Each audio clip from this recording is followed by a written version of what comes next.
otra vez por aquí. Quiero aprovechar para agradecerles a muchos de ustedes que han estado orando mucho por mi salud. Como verán, sigo circulando, así que las oraciones dieron efecto. Así que muchas gracias.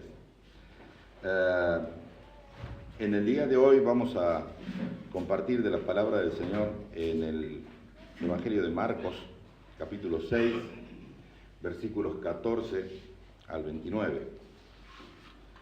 Dice así la palabra del Señor, Marcos 6, 14 al 29. Y oyó el rey Herodes la fama de Jesús, porque su nombre se había hecho notorio, y dijo: Juan el Bautista ha resucitado de los muertos, y por eso actúan en él estos poderes. Otros decían: es Elías, y otros decían: es un profeta o alguno de los profetas. Al oír esto Herodes dijo: este es Juan, el que yo decapité, el que ha resucitado de los muertos. Porque el mismo Herodes había enviado y prendido a Juan, y le había encadenado en la cárcel por causa de Herodías, mujer de Felipe, su hermano, pues le había tomado por mujer. Porque Juan decía a Herodes: no te es lícito tener la mujer de tu hermano. Pero Herodías le acechaba y deseaba matarle, y no podía, porque Herodes temía a Juan, sabiendo que era varón justo y santo, y le guardaba a salvo, y oyéndole se quedaba muy perplejo, pero le escuchaba de buena gana. Pero venía un día oportuno en que Herodes, en la fiesta de su cumpleaños, daba una cena a sus príncipes y tribunos y a los principales de Galilea. Entrando la hija de Herodías, danzó y agradó a Herodes y a los que estaban con él en la mesa. Y el rey dijo a la muchacha: pídeme lo que quieras y te lo daré. Y le juró: todo lo que me pidas te daré, hasta la mitad de mi reino. Saliendo ella, dijo a su madre: ¿qué pediré? Y ella dijo: la cabeza de Juan el Bautista. Entonces ella entró prontamente al rey y pidió diciendo: quiero que ahora mismo me des en un plato la cabeza de Juan el Bautista. El rey se entristeció mucho, pero a causa del juramento y de los que estaban con él a la mesa, no quiso desecharla. Y enseguida el rey, enviando a uno de los guardias, mandó que fuese traída la cabeza de Juan. El guarda fue, le decapitó en la cárcel y trajo su cabeza en un plato y la dio a la muchacha, y la muchacha la dio a su madre. Cuando oyeron esto sus discípulos, vinieron y tomaron su cuerpo y lo pusieron en un sepulcro. Señor, en esta mañana te agradecemos por tu palabra, te agradecemos porque podemos estar aquí para aprender algo de ella. Señor, te rogamos que sea tu mismo Espíritu Santo hablando en nuestras vidas en esta mañana. Ponemos este tiempo en tus manos, Señor, ministra nuestras vidas, Señor, de todos y cada uno de nosotros. A través de tu palabra oramos en el nombre de Jesús. Amén. Este mensaje que vamos a ver en el día de hoy es un mensaje del precio de la fe. Leíamos que, no recuerdo exactamente el párrafo, pero la última canción dice que, ¿alguien la tiene ahí? La última que leímos hoy, creo que está acá. Dice: las voces que confiaron ayer en tu provisión, aliento son a nuestro caminar, ¿no? Y esto que vamos a ver hoy es aquellos que confiaron ayer en la provisión de nuestro Señor. Algunas cosas que aprendemos con esto es que no todo lo que es costoso para nosotros es valioso para nosotros. Hay muchas cosas para nosotros que son valiosas y no son costosas, ¿no? Y viceversa. Creo que todas las familias, en mayor o menor medida, tienen algún recuerdo, alguna cosa que proviene de la familia, de los abuelos, o vaya a ser, y quizás no es un objeto tan valioso, tan costoso, pero sí es valioso para nosotros.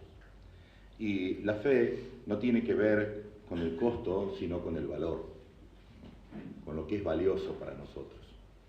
El Salmo 51, 16, 18 dice: porque no quieres sacrificios que yo te daría, no quieres holocausto. Los sacrificios de Dios son el espíritu quebrantado, el corazón contrito y humillado. No despreciarás tú, oh Dios. Básicamente está diciendo: no quiero aquello costoso que podrías comprar, no quiero aquello que es verdaderamente valioso para ti. Es importante entender el contexto del libro de Marcos. En el capítulo 6 empieza contándonos la misión de los 12. Y como podemos ver, sobre todo en el versículo 12 y 13, la misión de los 12 es muy exitosa. Y nosotros siempre que contamos alguna historia, ahora hablo con muchos hermanos que están volviendo de sus viajes de vacaciones, ¿no? Y cuando les pregunto cómo les ha ido, me cuentan, no sé, 10 cosas buenas que le han pasado y una o dos que no les gustaron del viaje, pero la mayoría son cosas buenas. Acá vemos que Marcos hace algo diferente. Y ustedes saben que el Evangelio de Marcos tiene una particularidad, ¿no? Yo creo que sería muy difícil que podamos comprender el ministerio del Señor Jesucristo solamente con el libro de Marcos. Porque Marcos es una persona de muy pocas palabras. Si leemos los primeros capítulos de Marcos, cuando habla de la tentación de Jesús, Marcos utiliza un versículo para decir que Jesús fue tentado. Y Lucas utiliza como 23. Pero así que él es un hombre de pocas palabras y muy específico. Pero en este texto en particular, él usa 7 versículos para hablarnos del ministerio de los apóstoles. Pero usa 16 versículos siguientes para denotar la importancia del ministerio de Juan el Bautista. Esto nos hace ver dónde está la verdadera importancia. Estas dos cosas están intercaladas, tanto el éxito como esta situación de Juan están intercaladas en una misma historia, en un mismo texto, en un mismo capítulo. ¿Y por qué razón es así? Es así porque nosotros siempre separamos en nuestras vidas los buenos y los malos momentos. Pero en la palabra de Dios no es así. Para los hijos de Dios no es así. Para nosotros los malos y los buenos momentos son la misma cosa, una misma sustancia, una misma cosa que parte de la soberanía de Dios. Porque el libro de Romanos dice que todas las cosas nos ayudan a bien. No dice todas las cosas buenas ni todas las cosas malas. Dice todas las cosas nos ayudan a bien. Esto es muy importante de entender. ¿Por qué? Porque si no entendemos esto, cuando empezamos a conocer al Señor, crea una sorpresa en nosotros cuando vienen los malos momentos. Y pensamos que Dios ha quitado su bendición de nosotros, que quizás no conocemos a Dios, que quizás Dios no nos conoce a nosotros, que quizás me he estado engañando, o quizás Dios me ha estado engañando. Pero dentro de lo que es la cosmovisión bíblica, los buenos y malos momentos son una sola cosa. ¿Por qué es importante esto? Porque el proceso, lo que yo creo, determina mi razonamiento, y mi razonamiento determina mis acciones. Por eso es tan importante lo que yo creo. Esta historia nos cuenta muchas cosas, podríamos sacar muchas de ellas, pero vamos a ver algunas cosas que nos va a enseñar esto. Lo primero que nos enseña es que la salvación es gratuita, pero la fe no. La muerte de Juan y la de Jesús nos advierte de que Dios no siempre premia a sus discípulos, a sus siervos, con una vida fácil. Si cuando escuchamos hoy en día, que se escucha tanto sobre el Evangelio de la Prosperidad, y uno lee las cartas paulinas, tendríamos que eliminar casi todas las cartas paulinas para poder apoyar el Evangelio de la Prosperidad. Porque Pablo sería un incrédulo. Le faltó fe para estar sano, le faltó fe para tener dinero, le faltó fe para libertarse de la cárcel, y le faltó fe varias veces, porque lo azotaron varias veces, ¿no? O sea, no le faltó una vez, le faltó muchas veces. Pablo, a la luz del Evangelio de la Prosperidad, es un hombre muy defectuoso. Pero la palabra de Dios es clara. Los cristianos proféticos pueden ser decapitados, crucificados, echados a los leones, expulsados. ¿Y por qué digo esto? Porque el camino de los que dicen la verdad siempre es estrecho y está lleno de injusticias. Recuerden siempre el camino de aquellos que dicen la verdad siempre es estrecho. ¿Y qué es predicar proféticamente? Cuando hablamos de ser un predicador profético, es predicar el Evangelio puro. El profeta lo que hacía es anunciar lo que Dios previamente le había revelado a él para el pueblo. Esa era su función. Sí. Era el medio a través del cual Dios hablaba a su pueblo. El Evangelio puro, el cual tenemos hoy en su palabra, hace exactamente lo mismo. anunciamos la palabra de Dios revelada en la Biblia.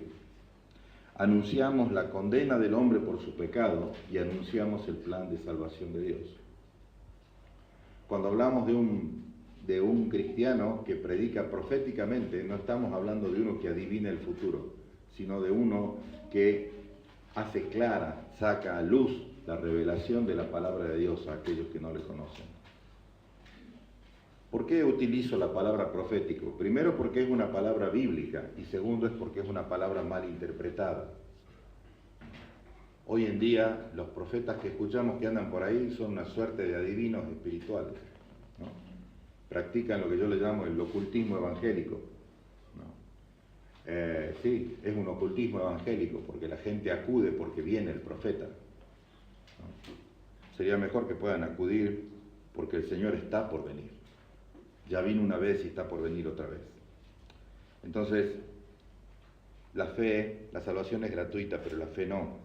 Lo segundo, que la historia de Jesús también es la nuestra. No hay ningún camino por el cual nosotros podamos transitar que Jesús no haya transitado antes. Es muy interesante que dice, oyó Herodes la fama de Jesús porque su nombre se había hecho notorio. Este Herodes,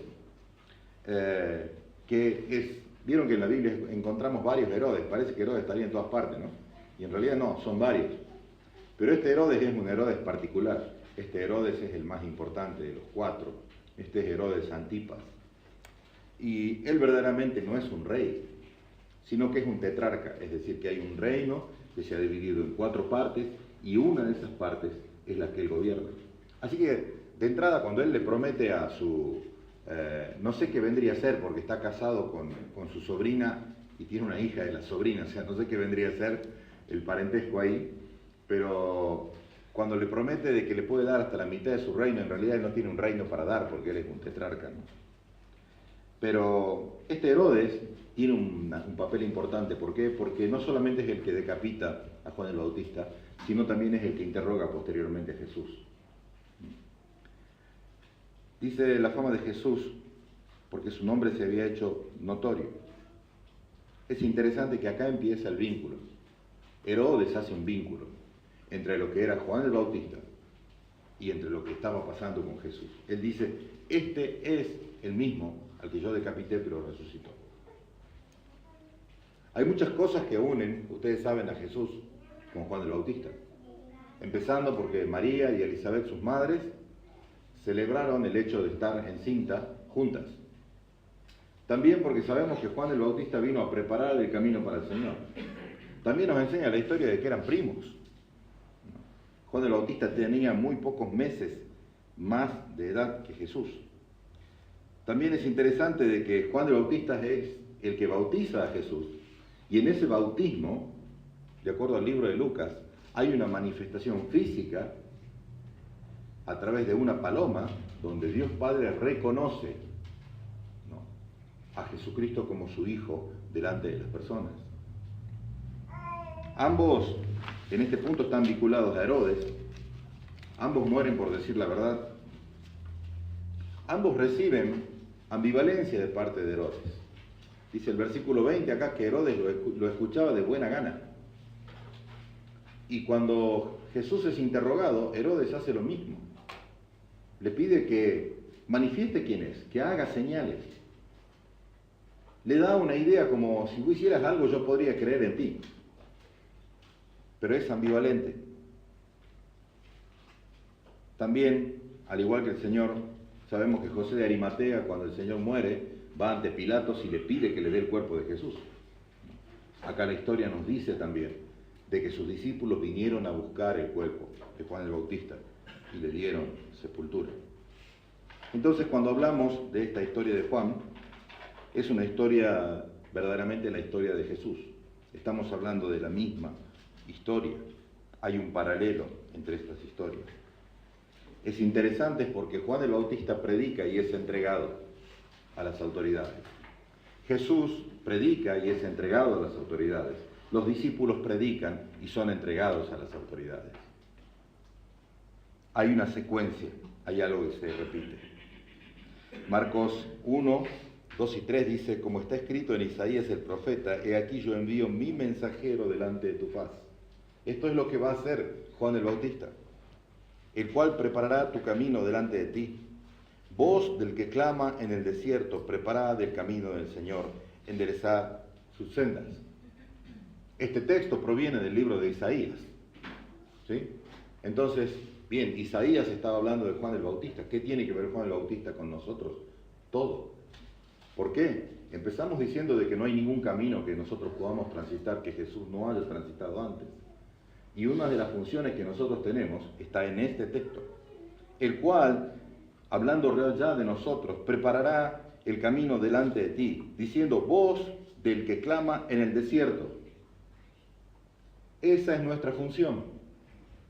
¿O acaso cuando compartimos nuestra fe, ustedes no tienen el sentimiento, o por no decirlo de otra manera más clara, la certeza de que a veces estamos predicando en el desierto?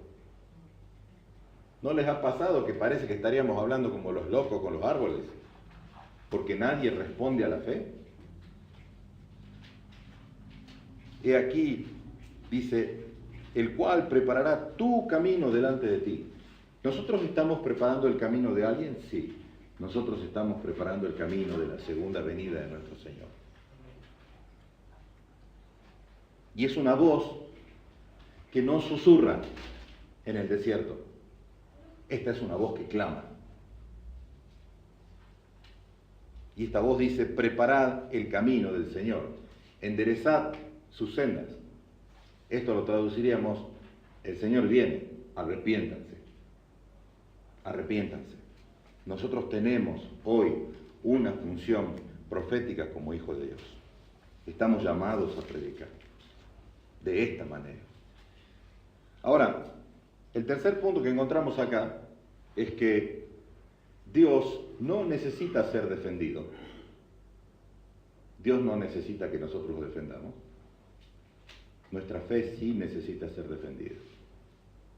Primera de Pedro 3:15 dice, si no, santificad a Dios, el Señor, en vuestros corazones. ¿Dónde están nuestros corazones? ¿Adentro o afuera? Creo que adentro. Según mi médico está acá adentro. Por acá, no. Nuestros corazones están acá. Pedro empieza diciendo, santificad a Dios en vuestros corazones. Este es un proceso de fe que ocurre internamente en nuestras vidas. Pero sigue.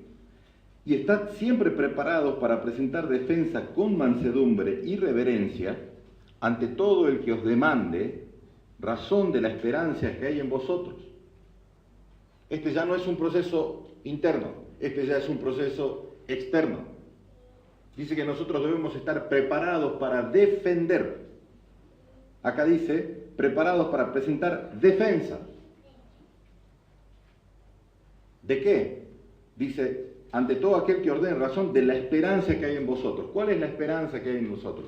¿Puede haber esperanza en nosotros si no hay fe? Si no tenemos fe en el Señor Jesucristo, ¿podemos tener esperanza? No. Entonces lo que debemos defender es nuestra fe. Versículo 14 de Marcos 6. Y dijo, Juan el Bautista ha resucitado de los muertos y por eso actúan en él estos poderes. Fíjense qué interesante que es la decisión, la definición que hace Herodes. Primero, él ya había visto este poder antes. Herodes enseguida traza un paralelo. Este hombre gobernó casi 43 años. Vio muchísimas cosas en el medio. Pero él traza un paralelo, dice, este que está haciendo esto se parece a este otro. Para mí es lo mismo. Él ya había visto este poder. Está tan convencido de este poder que si leemos el versículo 16 y 17, hay otros que dicen, bueno, yo creo que es un profeta.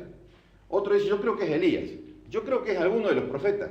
Pero en el 16 vuelve a decir Herodes, este es Juan el Bautista, a quien yo decapité, que ha resucitado. Él está convencido de que esto es así. ¿Qué denota esta afirmación de Herodes? Primero, que él ya conocía este tipo de poder. Segundo, el temor de Herodes. El temor de Herodes aquí es notable. Él no solo lo afirma, esto lo asusta. lo asusta. Y cuando nosotros tenemos miedo, empezamos a creer que cosas imposibles son reales. El miedo es la mala versión de la fe. Empezamos a creer cosas que son irreales. Porque si lo vemos cronológicamente, esto es imposible. Porque empezamos diciendo que eran primos y que se llevaban meses de vida. Así que era imposible que haya muerto Juan el Bautista y que Jesús haya resucitado con 30 y pico de años. Jesús tendría que tener 3, 4 años para haber resucitado con los poderes de Juan el Bautista. Pero Herodes lo cree. Este mismo Herodes, que había enviado y prendido a Juan, dice el versículo 17, le había encadenado en la cárcel por causa de Herodías, mujer de Felipe, su hermano, pues la había tomado por mujer, porque Juan decía a Herodes: no te es lícito tener la mujer de tu hermano. Ya de entrada nos parece raro de que Herodes tome la mujer de su hermano. Ahora, fíjense que acá, en este pedazo de texto, solamente en este versículo, uno puede suponer, bueno, quizás Felipe se murió y él tomó la esposa de su hermano. Y uno pues, no pasó eso. No. Lo de Herodes, la familia de Herodes era mucho más complicada que eso. Herodes el Grande se casó con varias mujeres, de las cuales tuvo 7 hijos. De esos 7 hijos mató a 3, porque sentía que amenazaban su reino. Herodías es sobrina de Herodes el Grande. Y ella se casa con Herodes Antipas y se casa con Herodes Felipe. Eran sus tíos. Y se casa con 2 de sus tíos. No con un tío, con 2 de sus tíos. Esto significa de que Herodías y su hija se casan, las dos con 3 de sus familiares. Este era el árbol genealógico que tenía Herodes. Y Juan toma la decisión de interpelar a Herodes y denunciar lo que Herodes estaba haciendo. Ahora, ¿dónde estaba Juan cuando esto pasa? Juan estaba libre, porque dice acá de que Herodes lo encarcela por eso. Así que evidentemente Juan estaba denunciando al rey estando libre. Pero más adelante el texto nos dice de que Herodes llamaba a Juan para hablar con él porque quería escucharlo, porque le intrigaba lo que Juan decía. Y es imposible creer que Juan no le repitiera todo esto y le diga a Herodes: mirá, en realidad lo que vos estás haciendo está mal. Pero ya la situación de Juan era distinta, él estaba preso. Juan en este caso no está preso por predicar el Evangelio. En este caso Juan está preso por confrontar el pecado. Y esta es una función que cumplimos nosotros como cristianos proféticos. Porque otra de las cosas que los profetas hacían no era solamente anunciar lo que el Señor tenía para el pueblo. Otra de las cosas que los cristianos hacían era denunciar el pecado del pueblo que Dios había revelado a él. Tenemos el caso de Natán, el más conocido, con David. Él se para delante del rey y le dice lo que Dios dice que está pasando. Denuncia el pecado. Y acá entramos en un punto muy crítico en nuestras vidas. ¿Cuál es nuestra actitud ante el pecado? Y nosotros podemos decir: no, en cuanto yo siento de que estoy caminando mal con el Señor, de que he hecho cosas o he pensado cosas o he dicho cosas que no son agradables a Él, inmediatamente voy, confieso y me vuelvo al Señor. ¿Es eso bueno? Es muy bueno. Pero ¿qué pasa con el pecado que nos rodea? ¿Recuerdan que dijimos que el camino de aquel que dice la verdad es un camino angosto y difícil?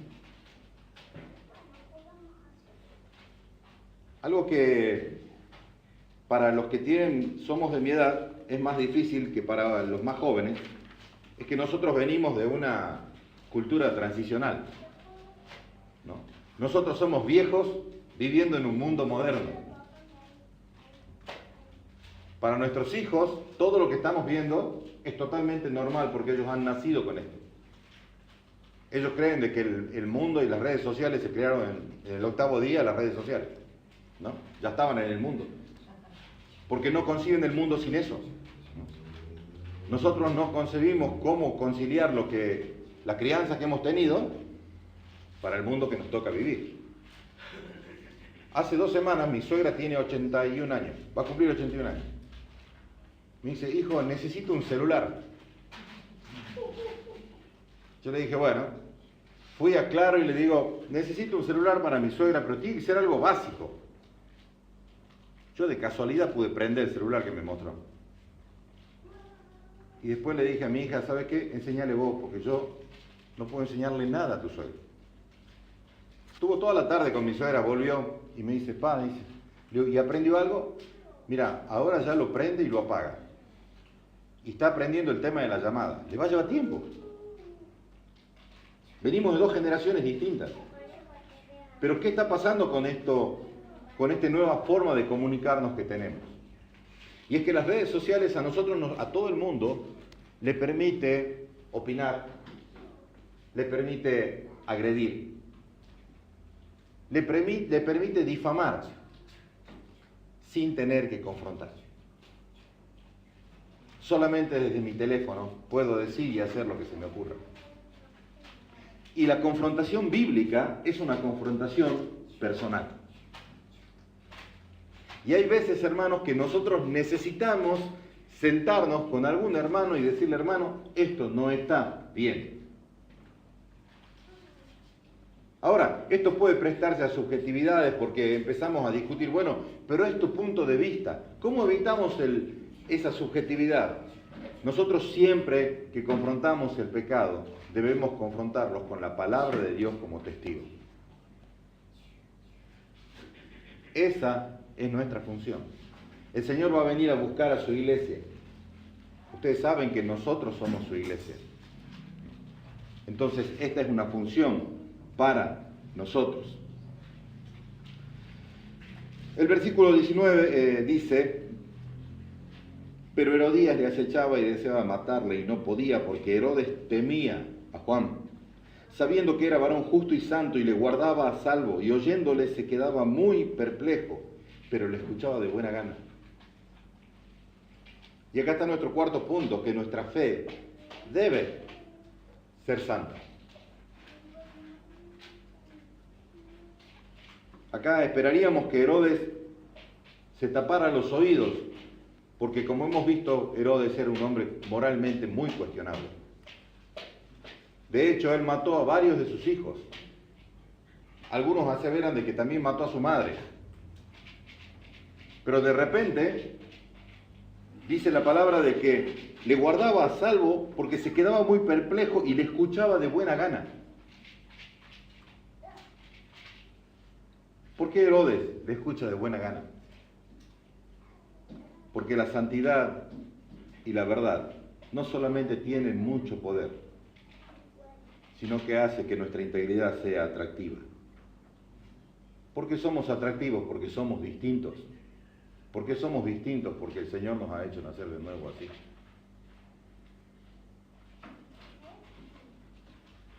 Aquellos que tenemos amigos que no son creyentes, vemos que ellos hacen su vida como mejor les parece. Y no sé qué porcentaje, pero un altísimo porcentaje de nuestros consejos le entran por una oreja y le salen por la otra. Y nosotros seguimos, ¿no? Cada vez que podemos le decimos algo, ¿no? Pero en ciertas ocasiones ocurre algo como mínimo desconcertante. Y es que cuando tienen un problema, pero un problema con una P así de grande, te vienen a buscar a vos. Y vos decís, ¿cómo? Yo te vengo aconsejando hace 4 años, no me escuchás, y ahora que tenés un problema, venís a hablar conmigo. Sí. ¿Por qué viene? ¿Por lo que tú le dijiste? No. Porque eso le entró por acá y le salió por acá. Él te viene a ver porque vos sos una persona que a sus ojos es íntegra. Vos tenés algo que los demás no tienen. Él mira la multitud, dirían los chicos, miro mis contactos, ¿no? Y aparece uno que es distinto. Aparece uno que no hace nada de lo que los demás hacen. Aparece uno que no cree todas las pavadas que los demás creen. Aparece uno que tiene menos que todos los otros, pero es más feliz que todos juntos. Aparece uno que tiene algo, que yo no sé qué es lo que tiene, pero sí sé que lo tiene él y no lo tiene nadie más, por eso voy a él. Eso es lo que está pasando aquí con Herodes. Nuestra fe debe ser santa. El temor de Herodes tiene fundamento, porque él había escuchado la verdad. Él había escuchado la verdad. Y por la forma en que está expresado este texto, en varias oportunidades. Porque acá dice,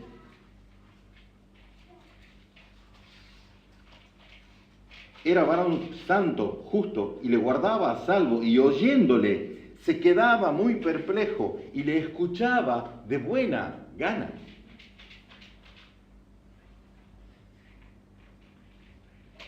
Nuestra fe no solo debe ser para el Señor, sino que debe ser santa. El punto 5, la esperanza cierta, nos da una fe resistente. Dice así el texto, versículo 21. Pero venido un día oportuno en que Herodes, en la fiesta de su cumpleaños, daba una cena a sus príncipes y tribunos y a los principales de Galilea, entrando la hija de Herodías, danzó y agradó a Herodes y a los que estaban con él a la mesa. Y el rey dijo a la muchacha, pídeme lo que quieras y yo te lo daré. Y él le juró, todo lo que me pidas te daré hasta la mitad de mi reino. Saliendo ella, dijo a su madre, ¿qué pediré? Y ella le dijo, la cabeza de Juan el Bautista. Entonces ella prontamente entró al rey y pidió diciendo, fíjense cómo la maldad produce maldad. El rey promete algo, ella consulta con su madre y su madre le dice, pídele la cabeza de Juan el Bautista. Fíjense lo que esta chica le pide a Herodes. Entonces ella entró prontamente, es decir, rápidamente entró otra vez a donde estaba el rey y dijo, quiero que ahora mismo me des la cabeza de Juan el Bautista y la quiero en un plato. Subió un poco la apuesta, ¿no?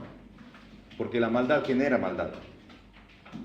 El rey se entristeció mucho a causa del juramento, pero a causa del juramento y de los que estaban con él en la mesa, no quiso desecharla.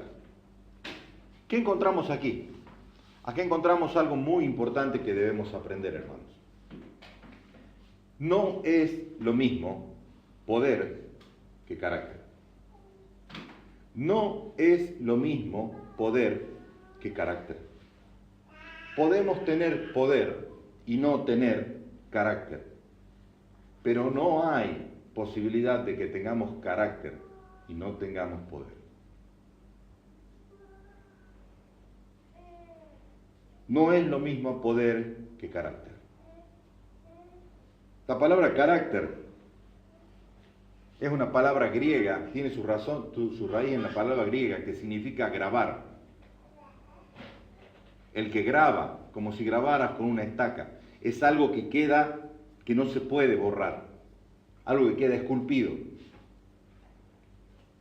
Pero vemos que estos hombres no tenían esculpidas sus creencias, mucho menos una fe. ¿Y por qué digo estos hombres? Porque se acuerdan que empezamos hablando que esta es la historia de Juan y la historia de Jesús. Este Herodes, cuando se ve rodeado por el entorno, dice el texto acá, dice, el rey dice, pero a causa del juramento y de los que estaban con él en la mesa, no quiso desecharla. Así que el entorno determinó lo que él iba a creer, lo que iba a hacer. Más adelante veremos que a Jesús le pasa exactamente lo mismo con Pilatos. Hombres que tenían poder y no tenían carácter. Rápidamente, sus convicciones, cuando una persona no tiene carácter, rápidamente sus convicciones se derriten ante la presión de los demás. Se derriten ante el deseo de agradar a otros. Se derriten ante el temor al hombre. y nosotros somos llamados a tener una fe valiente. Gálatas 1:10 dice, si yo todavía estuviera tratando de agradar a los hombres, dice Pablo, no sería siervo de Cristo. Pablo no concibe las dos cosas.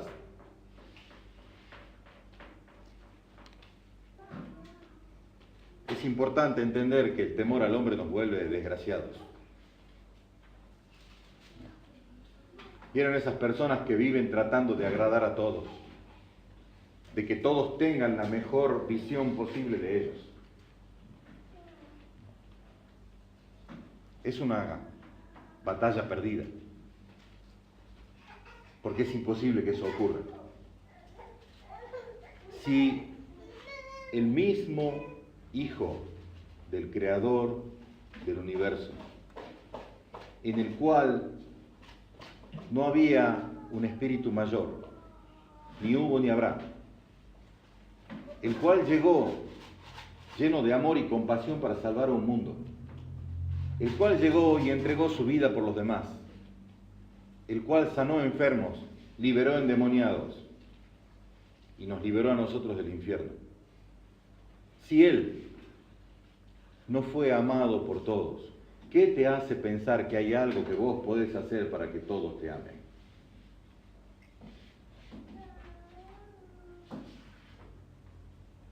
Pero, así como el temor al hombre nos vuelve desgraciado, el temor a Dios nos hace bienaventurados. Mateo 5, 11 y 12 dice, bienaventurados sois. ¿Cuándo? Cuando por mi causa os vituperen, os persigan y digan toda clase de mal contra vosotros, mintiendo. Gozaos y alegraos porque vuestro galardón es grande. No solamente dice que somos bienaventurados, sino que hay un premio que es muy grande. Y déjenme hacer esta pequeña apreciación. La palabra grande no significa lo mismo para nosotros que para Dios. Para nosotros algo grande, así. Para Dios grande es algo grande. Dice, grande vuestro galardón en los cielos, porque así persiguieron a los profetas que fueron antes de ustedes. Estamos hablando de lo mismo. ¿Qué quiere decir esto, hermano? Que si Dios está con nosotros, no importa quiénes no estén con nosotros. Pero si nosotros no estamos con Dios, tampoco importa quiénes estén con nosotros. Versículo 27. Y enseguida el rey, enviando a uno de los guardias, mandó que fuese traída la cabeza de Juan, y el guardia fue y le decapitó en la cárcel y trajo su cabeza en un plato y la dio a la muchacha, y la muchacha la dio a su madre. Cuando oyeron esto, sus discípulos vinieron y tomaron su cuerpo y lo pusieron en un sepulcro. Nosotros vivimos una época muy particular, no solamente socialmente, sino como iglesia. Por la gracia del Señor, no solamente la iglesia central, sino todas las congregaciones están creciendo. Todos están en planes de expandirse y creo que acá también están pensando en el salón de acá al lado. Bueno, Jesús María también agrandó, todo el mundo está tratando porque la iglesia está creciendo. Y uno puede sentarse y pensar de que eso está bueno. Y está bueno, está muy bueno. Pero esa es solamente una parte. Eso es solamente una parte. Nosotros necesitamos darnos cuenta, hermanos, de que es hora de que nosotros pongamos nuestro ego en el plato. Y empecemos a vivir lo que decimos que creemos. Si vivimos para el Señor vivimos.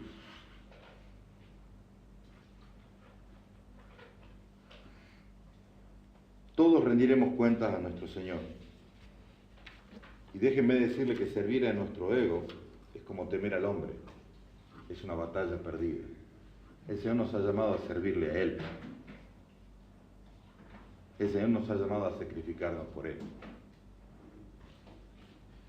Pero ¿saben cuál es la diferencia con Juan el Bautista? La diferencia es que cuando ¿Habremos pagado el precio por creer lo que creemos y servir a quien servimos? El Señor no dejará nuestra cabeza en un plato.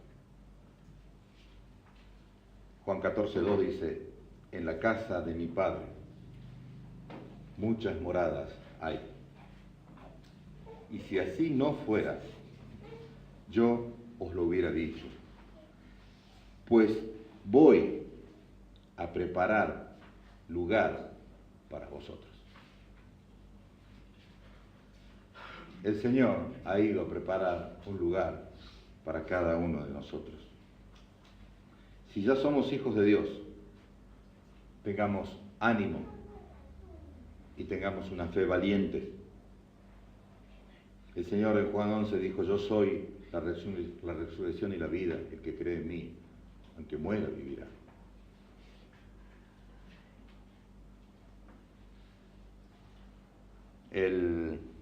No hace mucho recibimos, no sé si algunos, no, porque como otra vez yo soy un neófito con el tema de las redes sociales y esas cosas, ¿no? Pero no sé si ha llegado un motivo de oración de un pastor que se llama Walter Domini. Walter es un pastor amigo, lo conocí hace muchos años, un privilegio, es un hombre joven y él se fue con su familia a empezar de cero iglesias en Italia. Él está ya hace casi 20 años. Y Walter le diagnosticaron ahora, hará 3-4 meses, un cáncer muy, muy agresivo en su columna. Y ya afectó su columna, su médula. Es algo terrible. Yo tengo que tomar aire para poder leer a veces los correos que mandan de los informes de su salud. Pero yo no puedo más que conmoverme cuando leo sus cartas, que son breves, ¿no? Así, una cosita.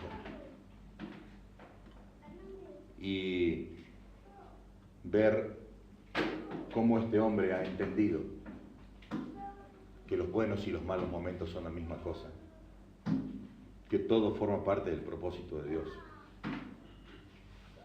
Hace unos días recibí el último, por lo menos el que yo recibí de él, que decía de que ya empezó con las quimioterapias, ya le han hecho 4 operaciones en la columna, está haciendo una rehabilitación para volver a caminar.